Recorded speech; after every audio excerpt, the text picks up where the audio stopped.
Assalamualaikum warahmatullahi wabarakatuh. Halo teman-teman sekalian. Kita masuk ke sesi special case ya di tugas akhir ya. Kali ini kita temanya adalah manajemen operasional. Check it out. Ya, di kasus manajemen operasional ini kita akan fokus di masalah EOQ ya, tentang PT Venus Star. Ya, ini adalah proses penyambungan dua semikonduktor utama, bla bla bla. As always, saya harap teman-teman sudah baca studi kasusnya ya. Oke, kita akan deep down to the concept. Ya, konsep yang dominan di dalam studi kasus ini adalah product life cycle ya. Ini adalah putaran dari sebuah produk, siklus ya tepatnya, yang menggambarkan tahapan-tahapan yang dilewati oleh sebuah produk. Mulai dari dia dikenalkan di pasar, hingga dia kembali ditarik dari pasar. Ini ada pengenalan, pertumbuhan, kematangan, dan kemudian menurun. Nah, konsep gambarnya itu naik seperti ini dan kemudian turun. Ini adalah tentang product life cycle. Kemudian yang berikutnya adalah tentang economic order quantity atau EOQ. EOQ juga dikenal sebagai inventory optimization atau adalah salah satu metode manajemen persediaan yang fokus dalam menentukan jumlah pesanan optimal. Sehingga manajemen persediaan dapat dikontrol sedemikian rupa hingga optimal biayanya. Dengan kata lain, EOQ membantu bisnis menemukan jumlah barang yang harus dipesan setiap kali untuk mengurangi biaya tanpa menyebabkan kekurangan persediaan. Yang berikutnya adalah cost benefit analysis atau CBA. Nah, ini adalah proses sistematis yang digunakan untuk mengevaluasi manfaat dan biaya dari suatu proyek atau keputusan yang mau kita ambil. Nah, dalam hal studi kasus ini, yang kita perhatikan adalah dari sisi finansial yang direfleksikan oleh manajemen persediaan. Oke, pertama-tama dalam menyelesaikan masalah ini kita harus mengerti dulu masalahnya apa. Masalah yang pertama adalah menentukan saat ini the LOD TV itu berada di dalam stage apa di dalam produk life cycle. Jadi kita tahu tadi ada 4 ya, ada 4 stages dari PLC. Nah, LOD TV ini berada di mana dia? Itu di pertanyaan pertama ya. Nah, pertanyaan berikutnya adalah kita harus menghitung berapa optimal EOQ untuk dua semikonduktor AS3 dan TIC menggunakan EOQ. Oke, karena kita sudah paham masalahnya, yang berikutnya adalah mengumpulkan data. Berikut adalah kumpulan data yang ada di dalam studi kasus. Studi kasusnya banyak ya. Katanya itu lebih dari 6.000. Ya, lebih dari 6.000 kata-kata. Tetapi secara garis besar ini adalah data yang paling dibutuhkan ya, atau data yang tersedia di dalam studi kasus.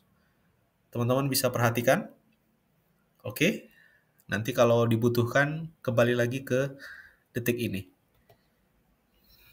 Yang berikutnya adalah baru kita akan mengidentifikasi di stages apa sebenarnya LODTV. Nah, karena ada 4 stages, maka kita harus letakkan dulu data-data yang ada di dalam case study tadi di 4 stages PLC ini ya. Yang pertama introduction stage. Di sini produk baru diluncurkan ya. Sehingga awareness-nya low, sales-nya slow, dan perlu banyak promosi. Di growth stage, sales mulai menaik. Ya, mulai menaik, profitabilitas juga sudah mulai menaik, dan sebagainya. Yang ketiga adalah maturity. Nah, di sini sales-nya bertumbuhnya udah mulai pelan. kompetisi itu udah mulai muncul, ya pesaing-pesaingnya udah mulai muncul, kemudian profit marginnya stabil. Nah, yang terakhir adalah sales-nya mulai menurun. Nah, ini adalah ciri-ciri dari masing-masing stage dalam PLC. Oke, sekarang berada di mana LOD? Yang pertama di dalam studi kasus, LOD itu has been recently launched, ya. Berarti bukan baru diluncurkan, tapi sudah diluncurkan, recently launched, ya. Nah, kemudian ciri berikutnya adalah sales growth-nya melambat because consumer are not yet familiar with the product. Nah, sales yang melambat bukan karena dia sudah dikenal, tetapi justru karena produknya itu belum diketahui oleh orang. Oke. Kemudian yang berikutnya adalah heavy promotional. Nah, dari data diketahui bahwa LOD TV itu sedang melakukan promosi gede-gedean nih. Baik itu di TV, radio, online, dan sebagainya. Nah, ciri berikutnya adalah belum ada kompetisi. Belum ada kompetitor. Nah, dari 4 ciri ini, maka kita ketahui bahwa LOD TV berada dalam introduction stage, which mean profitabilitasnya masih belum kelihatan. Masih heavy investment. Ya. Ini jawaban yang pertama. Nah, berdasarkan dari identifikasi tadi, maka marketing strategis yang diusulkan adalah informatif promosi. Jadi promosinya hanya fokus terhadap mengenalkan keuntungan-keuntungan apa yang didapat oleh konsumer ketika menggunakan LOD TV. Kemudian promosi dilakukan di seluruh channel, gitu ya kan. Harganya premium, ya. Karena apa? Karena diposisikan sebagai produk yang baru muncul, belum ada pesaing dan sebagainya. Yang terakhir adalah harus ada edukasi terkait dengan produk. Because this is teknologi produk yang dimana konsumennya harus paham dulu menggunakannya baru mulai mau membeli. Baru mau ya, belum beli deh. Oke. Berikutnya adalah EOQ calculation result. Dari data, kita ketahui bahwa annual demand-nya AS3 24 juta, annual demand untuk TIC-nya 14 juta, ordering cost-nya 8.000, kemudian 800.000, holding cost-nya 3.000.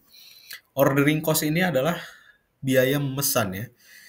Jadi biaya yang muncul akibat proses memesan. Bisa jadi karena impor mungkin barangnya, kemudian biaya transportasinya mahal dan sebagainya. Nah, holding cost ini adalah biaya dia berada di dalam gudang kita. Jika kita lihat dari angkanya, ini tendensi untuk dibeli sebanyak-banyaknya.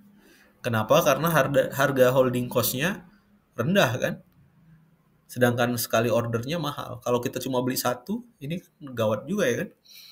Nah, rumusnya adalah EOQ 2 kali D kali S per H, kemudian diakarkan. S itu ordering cost, D itu annual demand, dan H itu adalah holding cost. Take a look. Dari hasil kita akan tahu bahwa jumlah AS3 yang harus diorder adalah 212 per tahunnya. Ini adalah ini number of order ya, jumlah berapa kali diorder. Didapat dari hasil EOQ dulu. Nah, EOQ-nya minimal pemesanan adalah 113 unit. Kenapa pakai kata-kata minimal? Karena di sini karena di sini adalah economic order quantity. Berapa yang paling optimal sekali pesan. Nah, di sini 113 unit ya. 114 unit, kalau kita pesan 114 unit, itu masih sound sama ya. Tapi kalau kita pesan 200, maka biaya muncul atau biaya yang akan membesar adalah biaya simpan holding cost-nya. Sebaliknya, kalau kurang dari 113, kita akan rugi di biaya pemesanan. Nah, kemudian number of order per years-nya adalah 212, berarti dalam 1 tahun kita ada 212 kali order untuk AS3. Sedangkan untuk TIC kita mengorder sebanyak 162 dalam setahun. Oke, saya kira ini sederhana ya. Dari hasil tadi kita akan tahu bahwa Venus Stars sold order AS3 itu 113 unit dan TIC-nya 86. Seperti yang sudah saya jelaskan sebelumnya. Nah, EOQ ini membantu perusahaan untuk meminimalkan total inventory cost. Ya. Oke, terima kasih teman-teman. Kita tutup pertemuan kita kali ini dengan kutipan dari Samuel Taylor Coleridge. Ya. He who is the best prepared can best serve his moment of inspiration. Ya, ini kan ya tentang manajemen persediaan ya teman-teman. Siapa yang bisa melakukan proses persediaan dengan baik, maka dia akan mendapatkan keuntungan paling besar. Begitu ya, kurang lebih. Terima kasih atas perhatiannya. Billahi taufiq wal hidayah. Wassalamualaikum warahmatullahi wabarakatuh.